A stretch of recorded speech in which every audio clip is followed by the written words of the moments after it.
I drove 640 miles round trip to drag this 1981 Peterbilt 359 out of a hedgerow. In this video, we'll bring it home, clean it up, and get it running. This will be the first video in this series.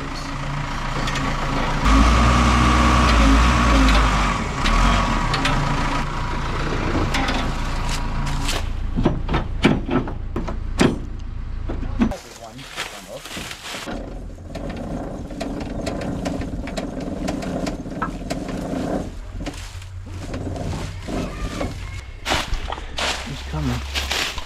Slip down in the little ways. Out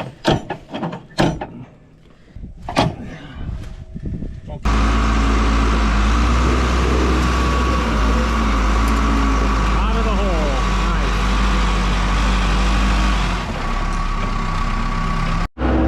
So this cab is full of a bunch of stuff we got to get all cleaned out.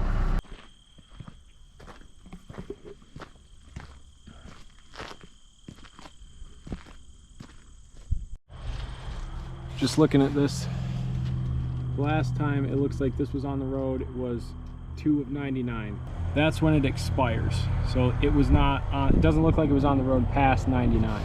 We got a couple of IFTA stickers over here, 95, 96, 94.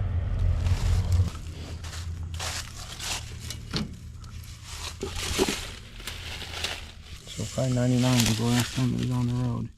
It's getting dark and this is my bed for the night. I'm staying up here and I'm meeting the low boy tomorrow morning to load the truck.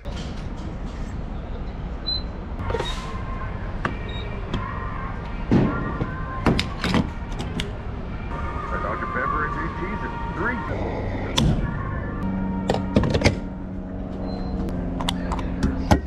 3. Okay, next morning I slept back here all night. I did that to avoid paying for a hotel. I should have just paid for a hotel. I'm heading back to where the truck is. I'm gonna stop and grab coffee. Dunkin' Diddly. Coffee. I assume everything will go exactly according to plan. Unfortunately, there is no plan, so this can't fail.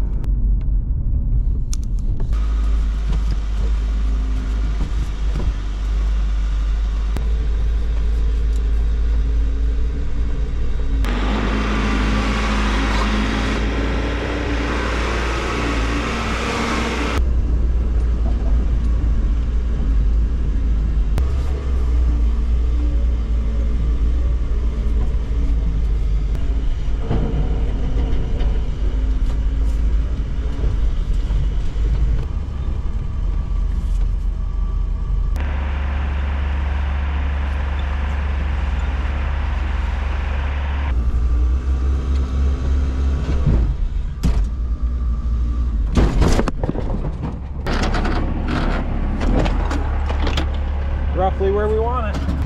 They hit the grill? No. No? Good. We're good. Bent the total. It's on the low boy.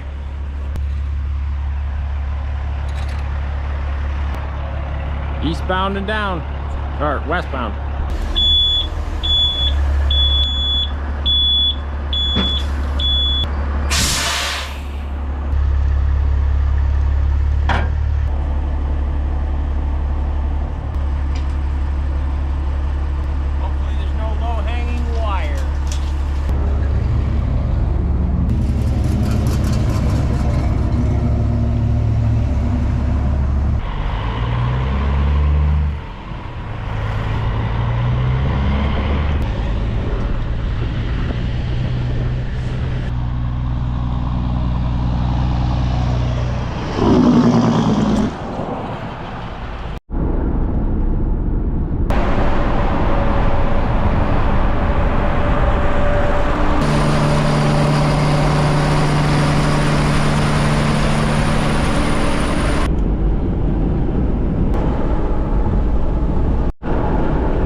It's always raining when I'm doing something exciting.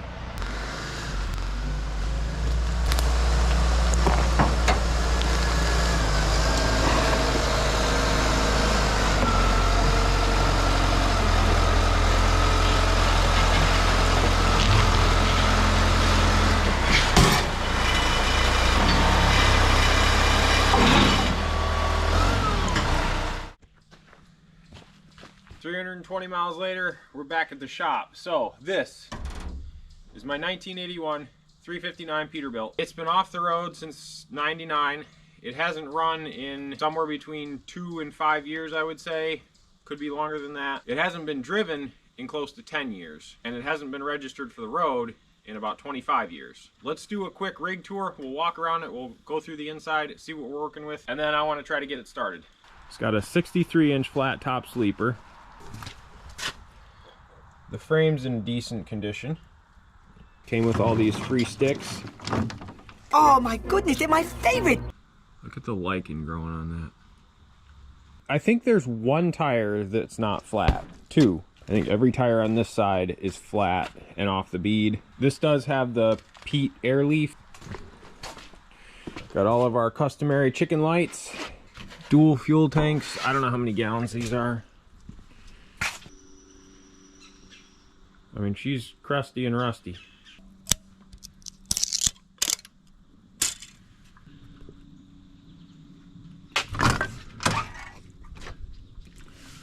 Moving into the interior, this has the Corvette dash, 2 matching seats, and I don't hate these seats, they're just old, but they do match. Somebody's been living in here. By somebody, I mean an animal. Clutch is free, brake pedal stuck, throttle sticky. You guys are gonna have to help me out here. I think this is an 8-speed transmission, so there's 1, 2, 3, 4 low or direct, and then overdrive. So is this like an 8LL or something? You can let me know down in the comments what this is. I didn't find a tag anywhere else in here. Got the traditional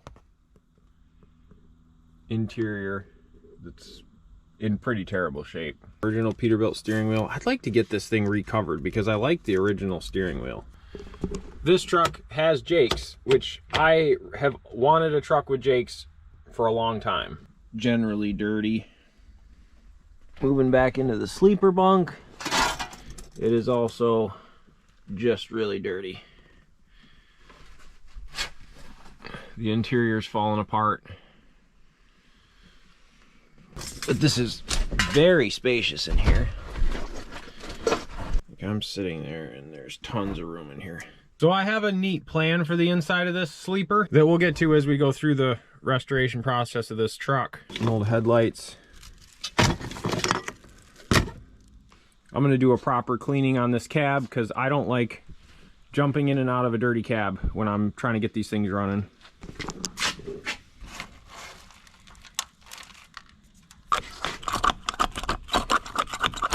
So I happened to be driving through Massachusetts, not far from where this truck was, a couple of weekends ago, and I was able to work with the owner and stop and take a look at it. I didn't really check it out super good because I was kind of pressed for time. I was really just making sure it had good bones for a restoration. I did not check the engine. I don't know if it rolls over, so I don't really know how long it's been since this thing has started. Normally on these will it runs, I rush in at full speed, I slam some batteries in it, I force fuel to it, fill it full of ether, and try to get it to pop off. There's hammering and fires and smoke. I want this truck to be reliable and go down the road because I have some future plans for this truck. So everything's going to be exactly the same, except I'm going to have to limit the amount of times this truck catches on fire to 2. After that, we have to start Googling things.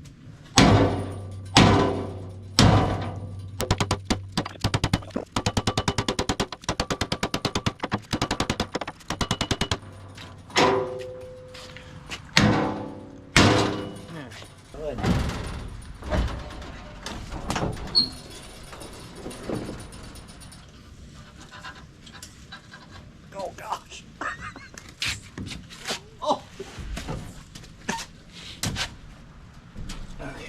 Before I get carried away, I want to see if this engine bar is over because I did not check that. Where are the vice grips I literally just had? It's like somebody's constantly running off with my stuff without permission. Imagine these vice grips are your name, and these are your home address. And these tools are all your other data that really should be private. While you aren't looking, your tools are constantly being collected by tool bag dealers called data brokers. These guys are really good at collecting and selling your data to anyone and everyone. Incogni gives these guys a swift kick in the tools and puts an end to this.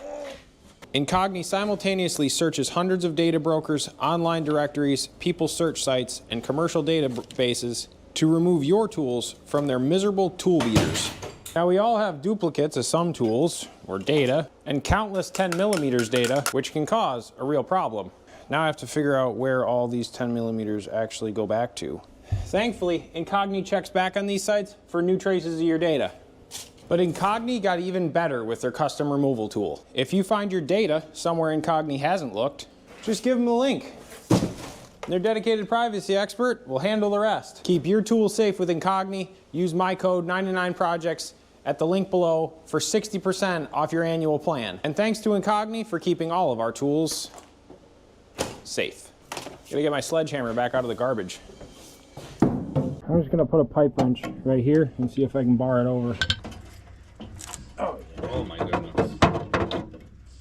Oh my goodness. She's a runner. Is the oh yeah really necessary every time? Not every time. She's a runner.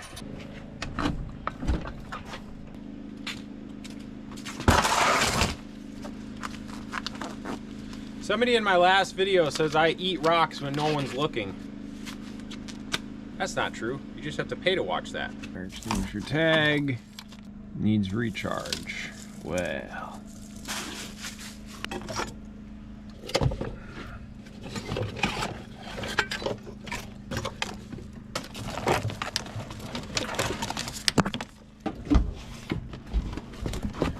Definitely saving this.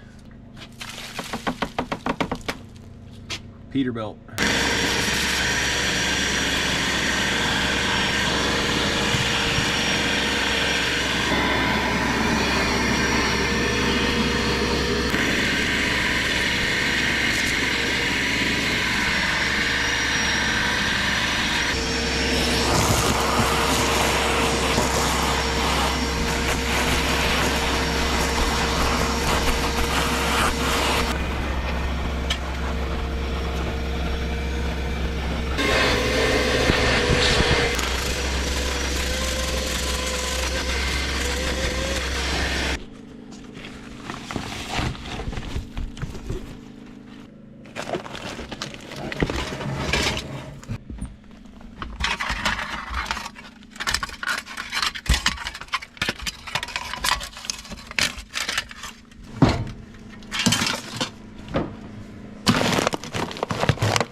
Fastener covers.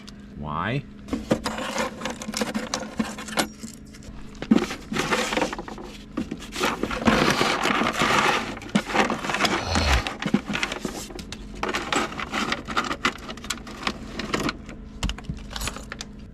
Washers. It's a lock core.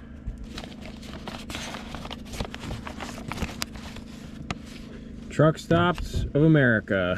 Silicone form gasket, battery cable, rib belt, parts run local, mechanic labor, call out, hold down clamp, fuel power, 8-ounce mechanic labor. So this was written September 1st of 1996 at 2:24. Looks like Cottondale, Alabama. Pretty cool. 379 bucks.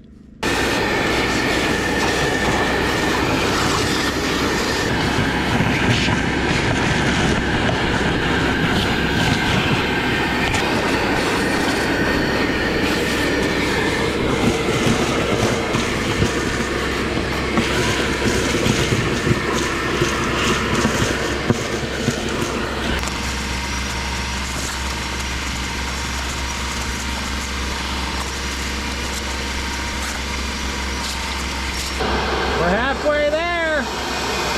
Basically restored now.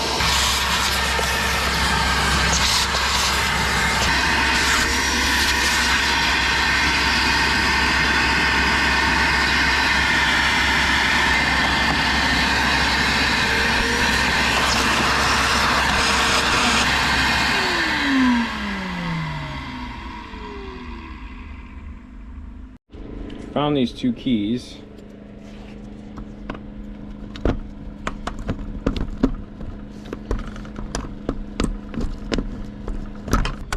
I'm gonna go with these don't go to this truck. But check out this interior. It's looking nice.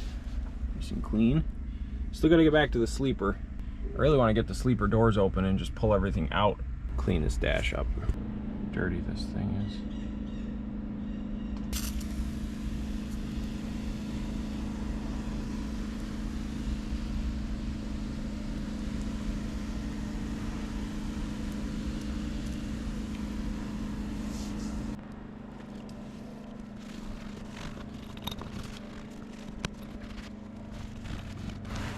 That. Nice that is.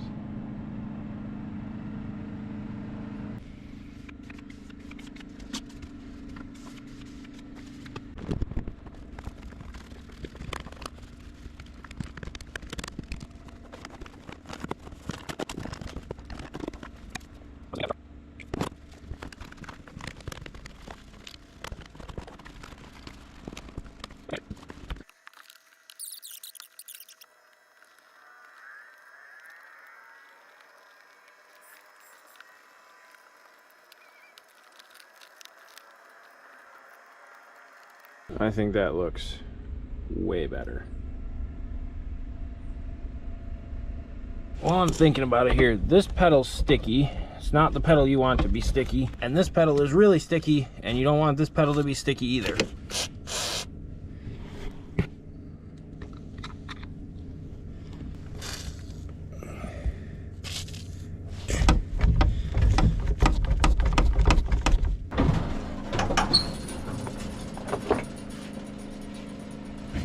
I'm gonna hit the linkages. The other thing I noticed is the Jake switch is missing. I gotta find the wiring harness for that and then make sure that we have a switch for the Jakes.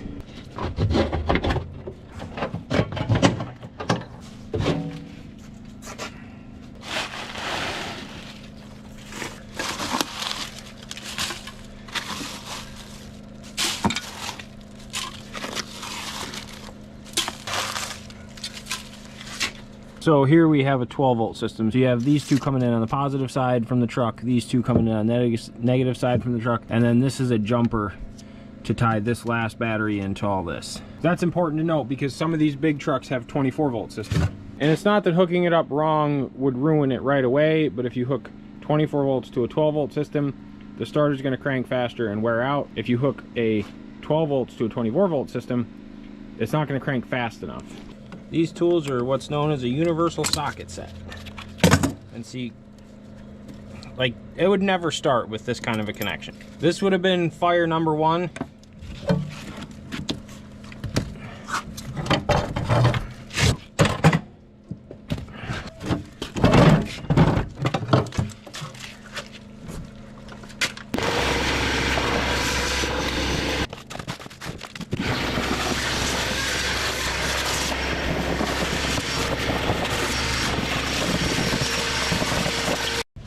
Holes in this, so I'm probably going to cut a board exactly this size and put one back in here.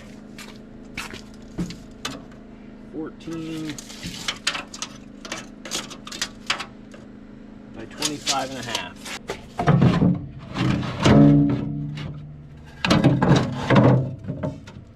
Perfect. See, this is the problem with hoarding. You just have all this stuff laying around for free, so just for grins and giggles.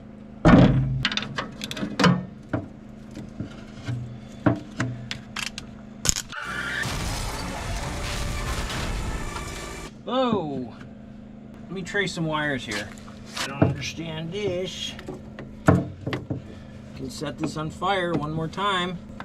Nope, that's not it. You know what? Let's. I know this is a negative. Say that. Okay, so this doesn't immediately explode.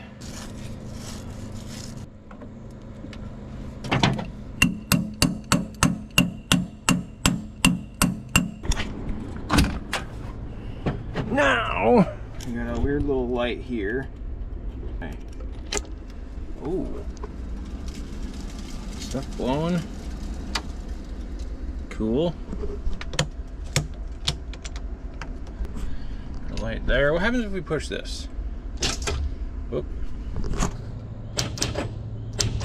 It becomes very unhappy.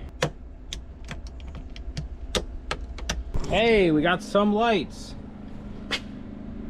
That's cool. I don't know if you can see it on camera, but there's 1, 2, 3, 4 out of the 5 lights up there. Lights here. All right, well, we got power. And for whatever it's worth, ooh, it was working. We don't have anywhere near enough voltage to crank this engine over. There's probably not enough cables hooked up, and I want to put new ends on all this. I'm gonna be fighting that. Dude, this end that I hammered on is stuck. Okay.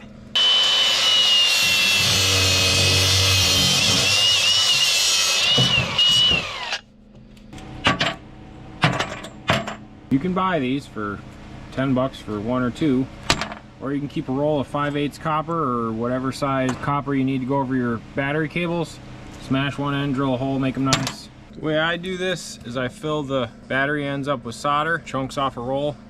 Whatever's too much will flow out over the sides when you shove it on the battery cable.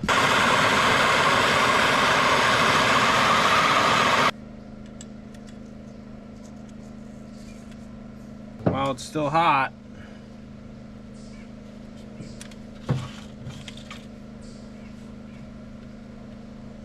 and you're just gonna let that cool down.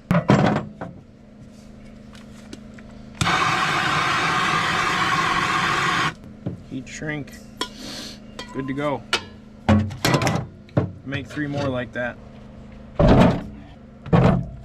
I'm happy with the proof of concept here. I want to let those terminals cool down because when I'm cranking this truck, they're just going to heat up. I don't need to add heat to heat. I want to finish cleaning out the sleeper.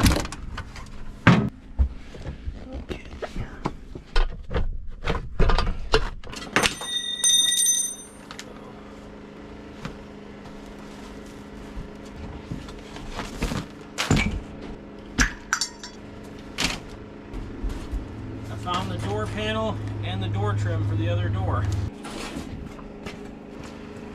Skanky carpet for the driver's side door, but I want to redo the interior, so I don't think I'm going to save this.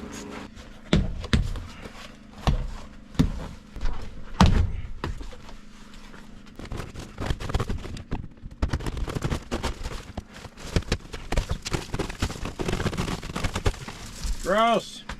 I'm going to get a mask. Oh.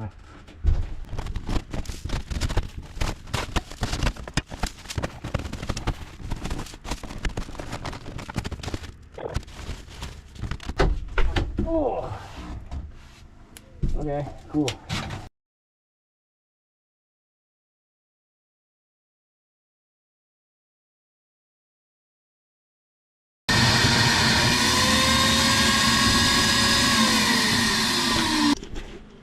Oh yeah, she's full.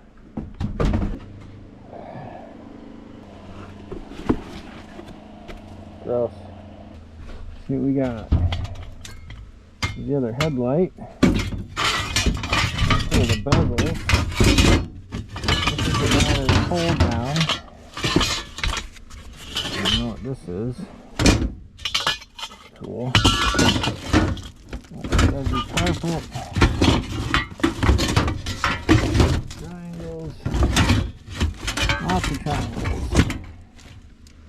Cool. There's the third headlight.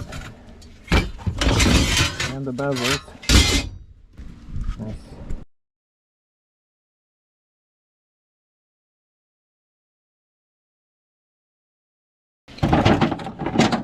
I did sniff the fuel and it has a smell to it, so I don't know what else I'm supposed to do there.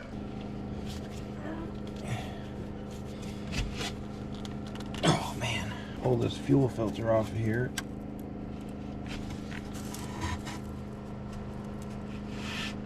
Oh, gee whiz.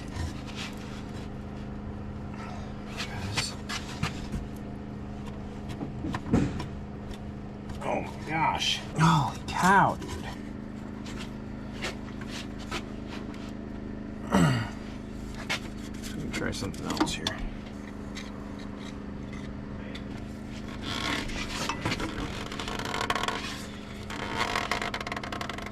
Oh, no, that did not.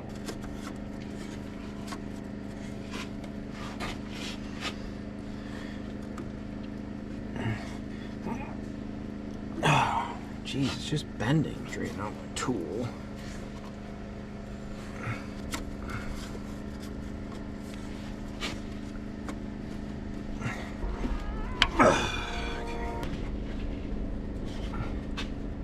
Look at this. That shouldn't be that tight, should it?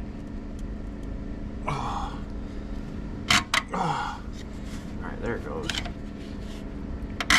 Oh. This is exactly the moment. Yeah. It kind of looks like it. That rubber sticks up really high. Oh, it's got fuel in it. That's a weird. You get a Wix to replace it? I got this to replace it. What? You don't replace parts until you know the darn thing runs.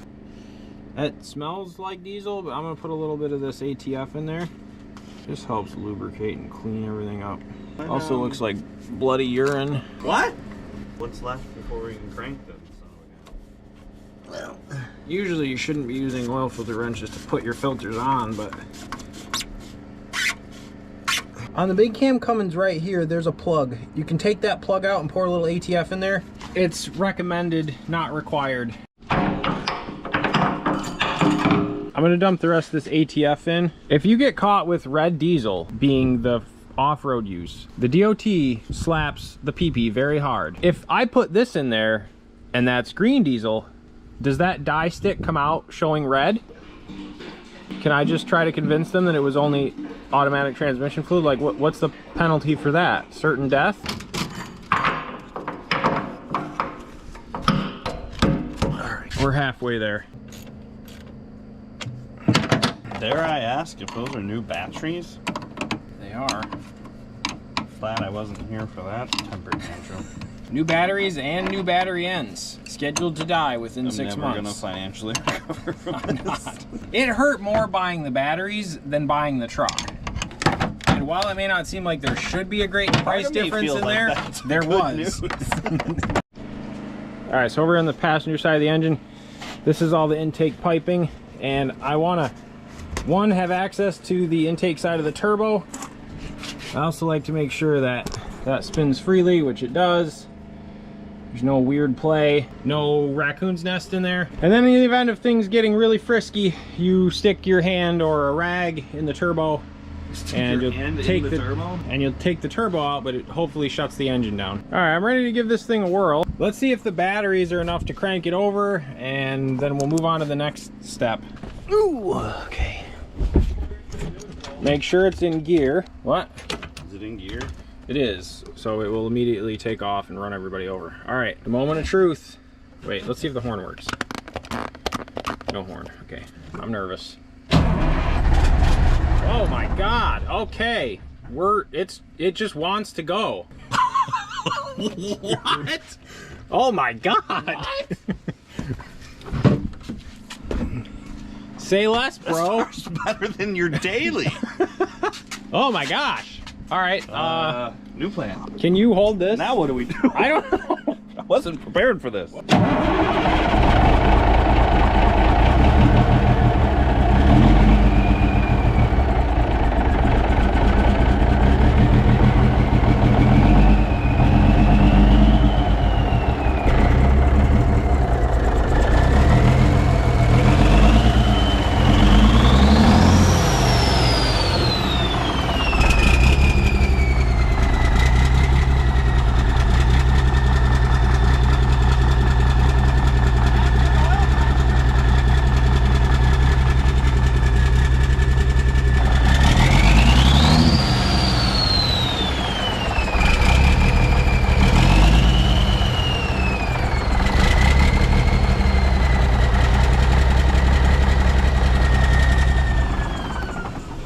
I hear air leaking, so the compressor works. It's trying to build pressure. Where's all the smoke coming from? Probably every Underneath. hole in the exhaust. Yeah. Plus you have that big stupid muffler on there. It wasn't like spraying fluid everywhere, so that's good. Alright, coolant here. It's wet, but there's nothing in there. I'm gonna add coolant before we do too much more. So this is the Jake brake harness, and it's not hooked up because the Jake switch on the throttle is gone, and I must hear the Jakes. So I'm going to rebuild this harness with a momentary switch and trick the truck into believing that I am the Jakes.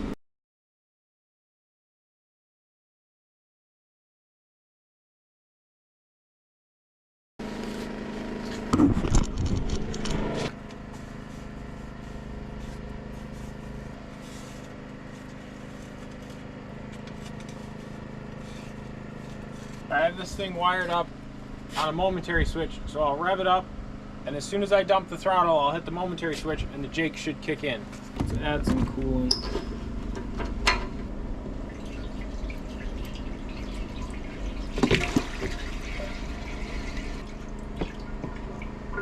So it's in there, I guess. These are gonna work. You're gonna let off the gas and it's gonna just shut off because there's no momentum.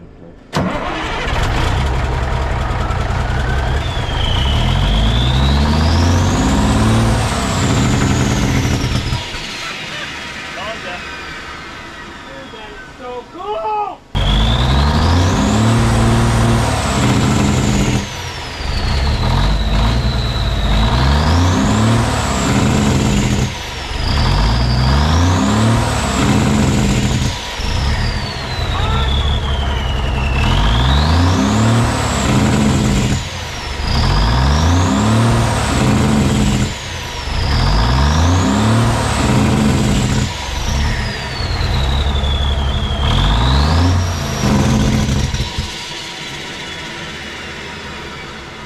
There's no weight, there's no momentum for it.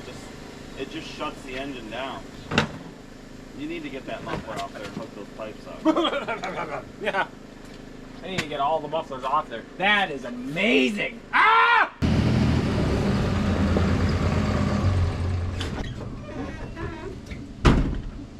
I am all the way excited.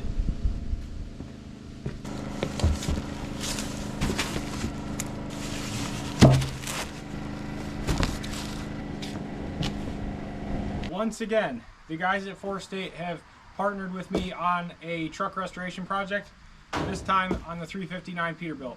So if you guys happen to be in the market for truck parts, shiny parts, important parts like headlights, you can use my code PROJECT10 for 10% off your entire purchase. Go check out Four State, guys. I love working with them. Oh, yeah. Sick.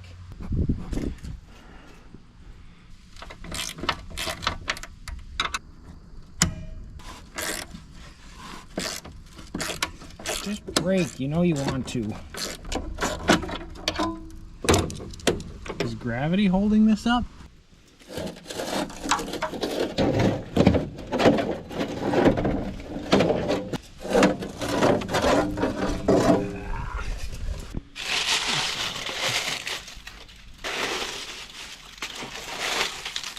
I shouldn't stick my hand in there. All right, let's pop these off.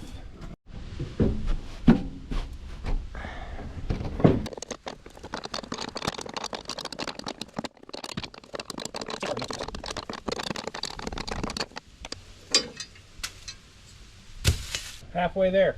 I think that's what I'm gonna name this truck. Halfway there.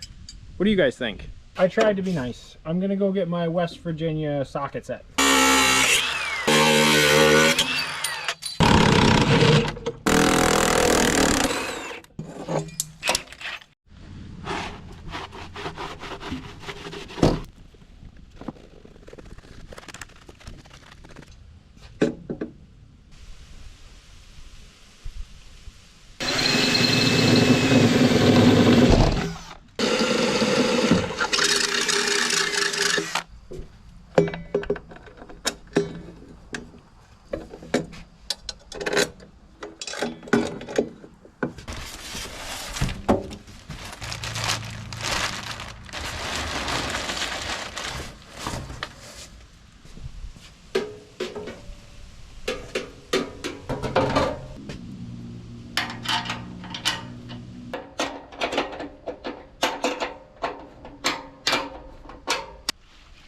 That totally changes the look of that truck. Oh my gosh.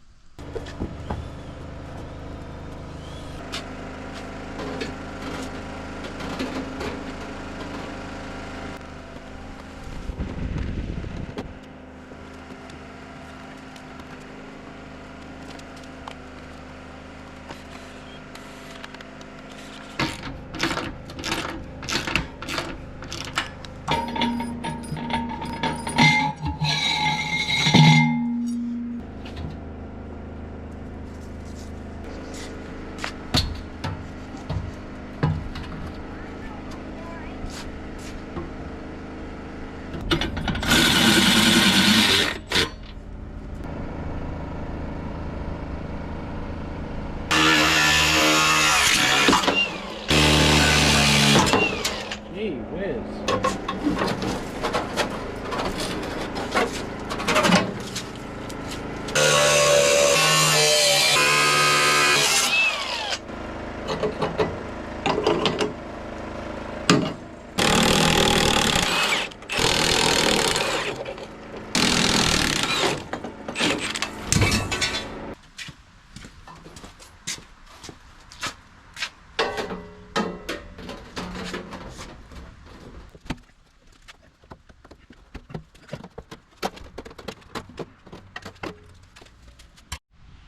All right, I had this whole bracket oriented this way, and it needs to be oriented this way to put it close enough to that opening for the air cleaner.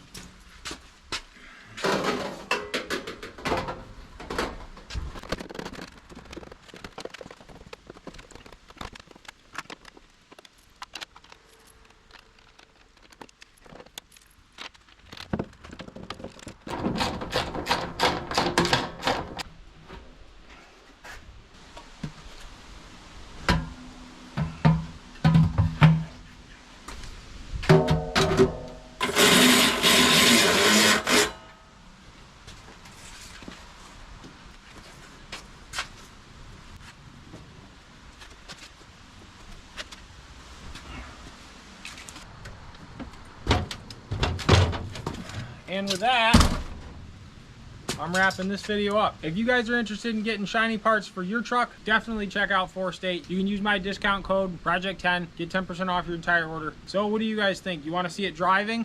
If you do me a big favor. Share the video with one of your friends who you think will enjoy this, and I'll get to work on putting it on the road. Thank you guys for watching.